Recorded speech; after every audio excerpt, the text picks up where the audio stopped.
The first time Aaron felt the call, it was not a voice and not a dream. It was a quiet pull in his chest, gentle but constant, like the earth itself was breathing and asking him to listen.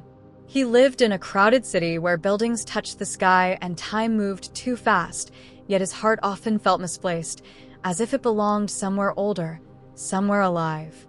He did not know the name for this feeling then, only that it arrived whenever he touched soil, stood near rivers, or watched the sun rise in silence. Aaron had always felt different. From childhood, he sensed emotions beneath words, meanings behind moments. While others chased noise, he searched for stillness. He read stories of ancient lands, forgotten civilizations, and star-filled skies, wondering why they felt more like memories than imagination. Teachers called him thoughtful. Friends called him distant. But inside, he felt guided by something unseen. One evening, after a long day that left him drained, Aaron followed an unfamiliar path outside the city. The road narrowed, the air grew cooler, and the world slowly softened. He reached a wide open field where the land stretched freely, untouched by walls or machines. As he stood there, something shifted. The quiet felt welcoming, not empty. The earth beneath his feet felt aware, steady, alive. That was when he noticed Alira. She stood near an old tree, her presence calm yet powerful, as if she belonged to the land rather than visited it. She was not doing anything extraordinary, simply observing the sky, but the moment felt timeless. Aaron did not feel nervous or uncertain. Instead, a sense of recognition washed over him, deep and unexplainable. Alira had felt the call too, long before that day. She had traveled across places that felt familiar without reason, guided by intuition rather than maps. She believed the earth communicated through feelings, through alignment, through moments when the soul felt at home. When she saw Aaron approach, she sensed the same quiet recognition. It was not surprise, it was remembrance. They spoke slowly, their words simple yet meaningful. There was no rush to impress, no need to explain who they were. Conversation flowed like a river that already knew its direction. They spoke of nature, of dreams, of the feeling of being drawn towards certain lands without understanding why. Each sentence felt like a reflection rather than a discovery. As the sun lowered, the field glowed with soft light. Alira spoke of Gaia, not as a myth, but as a living consciousness that guided souls toward harmony.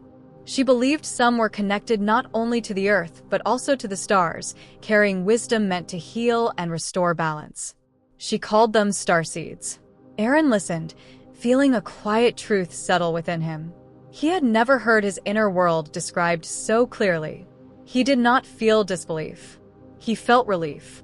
For the first time, his lifelong sense of being out of place began to make sense. From that day on, they met often, sometimes to walk, sometimes to sit in silence. Their bond grew not through dramatic gestures, but through shared understanding.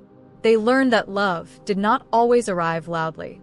Sometimes it came as alignment, as peace, as the feeling of being seen without explanation.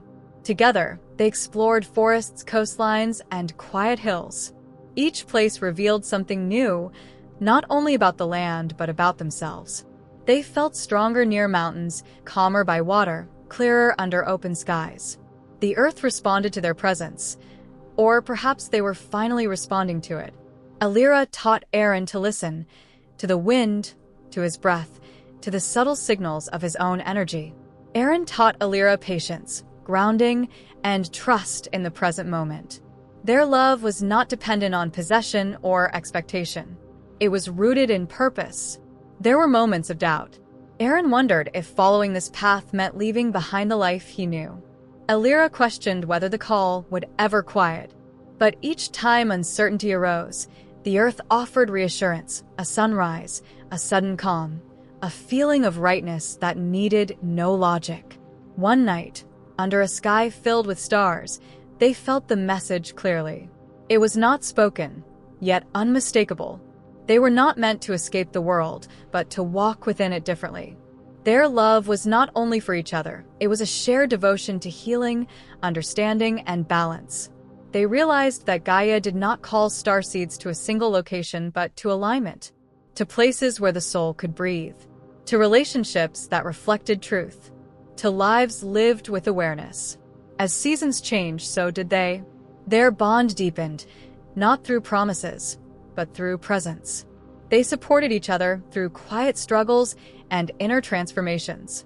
Each challenge strengthened their connection, reminding them that love rooted in purpose could endure any storm. Aaron eventually left the city, not as an escape, but as a return.